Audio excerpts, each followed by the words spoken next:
Welcome to No Nonsense Nonprofits. Hi, I'm Sandy Ray, founder of Sandra E. Ray CPA, where we alleviate financial headaches so that you can create a bigger impact. Today, we're going to be talking about choosing between a calendar or a fiscal year for your organization. Choosing between a calendar year and a fiscal year is a decision that all nonprofits have to make when they get started, but you can make that change as you go through your organization's life cycle, and you can make changes to that. You just have to report it to the IRS. There's a few things that you need to do that. The calendar year is just better. It's the default setting. It's January through December, and it's where most people first consider what their fiscal year for their organization is going to be. But today we're going to talk about making the decision to move to a fiscal year, what you want to consider, and the steps you have to take to do that. Just to say what is a fiscal year, it's a 12-month reporting period. It doesn't matter what month it starts. Many of them start in July 1st and go to June 30th. Some start in June and go to May. I've had fiscal year ends that go from October to the following November. It's really up to your organization what you decide. But it does impact your year-end filings with the IRS and with your state.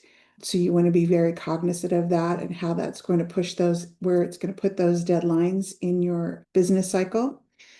And there could be some compliance issues that you have to resolve. So let's talk about why you would want to change. The main thing would be your program or your operational rhythm speak. Choosing a year end that coincides with your business cycle. When is your peak time?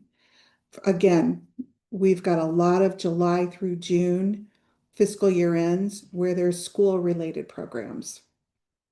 Many of the Greek organizations and foundations have it. Many of the mentorships and school, after school programs and those kinds of things tend to have a July to June year end. So that's just an example of what you want to do. Another thing you might want to consider is your grant cycles and your funder schedules. If you have a major funder who's going to continue to be a major funder, that should be part of the consideration. How is their reporting process going to affect your reporting process and your year-end process? And then, of course, we do have this year in Rev Proc 2025-6 from the IRS some changes if you want to make your reporting changes to your accounting process and how that affects energy credits if you're going to have a 990T and you need energy credits. So let's talk about the IRS and state compliance. Our 990s are due the 15th day of the 5th month following your fiscal year end. So for calendar year ends ending in December, that's May 15th. If you're a June 30 year end, that's November 15th. Now keep in mind, we always have the automatic 6-month extension. That gives us basically 5.5 months to get those 990s completed. But you're going to want to check for your state deadlines too. I know, for example, Colorado, even if we have a federal extension for a calendar year, August 15th is their filing deadline. That's their extension doesn't go a full 6 months. So you're going to want to make sure that you have plenty of time to get that return done so that you can file not only your 990, but your Colorado return as well. So just an example. You want to be looking at the flexibility of your organization in the future. We are allowed to just go to the IRS and say, hey, we're changing our fiscal year end. We're doing it. This is what our new fiscal year end is. Here's the 990 for the short period. We're moving on. But if you're within a 10-year period of changing, since the last time you changed your fiscal year end, you have to ask for permission and using Form 1128 with the IRS. Again, you're going to need to check with your state to find out what those compliance rules are. So you really want to be strategic when you're thinking about changing your fiscal year end. You want to make sure it's the right thing to do. There's a lot of paperwork involved. You want to make sure that this is something that you don't want to, you possibly could want to change again in the next 10 years. So maybe talk to your accountant and your CPA and your attorney as far as getting advice as far as changing fiscal year ends and what is required to go along with that.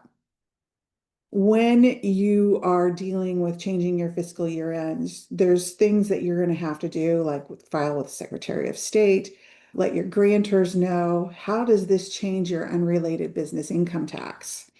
Are you looking at changing accounting methods at the same time? These are all kinds of things that you want to consider, and that CPA and that legal advice is really going to help you. So now that we've made the decision to make a change, what are the steps that we need to do? If you've not made a change in your fiscal year in the last 10 years, you can simply file a short period Form 990 and indicate that you're changing your fiscal year. There's nothing else that you need to do with the IRS. You have to explain why, but you have Schedule O for that, and that'll be fairly easy to do. If you have changed your fiscal year within the last 10 years, for the IRS, you're going to have to file the Form 1128, and you're going to be asking permission to do that. If you have related energy credits, you're going to want to check out Rev Proc 2025-6. This will, in certain situations for that Rev Proc, you don't have to file the Form 1128. You can still just file the short form and indicate why, but you're going to want to indicate that you're following the guidelines of Rev Proc 2025-6. Not only are you going to want to notify the IRS, but you're going to want to notify your other stakeholders. You may need a bylaw update. You may need changes to your policies. You want to maybe let your grantors know what's going on. Other funders, your state regulators. These are people that are going to need to be notified and follow their rules as well. After you've done all these things and you get to the end of the fiscal year, your short period. So say you're going from a December year end to a June 30 year end. You're going to have a short period, which is 6 months from January to June. That short year, you're going to need to close your books. You're going to need to get your audits or reviews or your compilations done. You're going to need to get your 990s done. All these year-end compliance issues are still going to apply to the short year. So you're going to have an extra return or two, and that's important to understand that there's costs associated with this. Now, just to summarize what we talked about, calendar year is very simple, kind of default. A fiscal year may be more supportive of your operations. If you're looking to change, you need to go back to that look back period and file a short year 990, possibly a Form 1128 with the IRS. Make sure to check Rev Proc 2025-6. Always evaluate program cycles, funder requirements, and compliance load. You don't want to put those year-end reports at the same time of your biggest event for the year.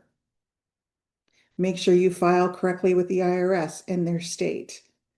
If you miss any filings, it is possible that you could lose your tax exempt status for non-filing. So you want to make sure that you are following the guidelines of the IRS in a timely manner.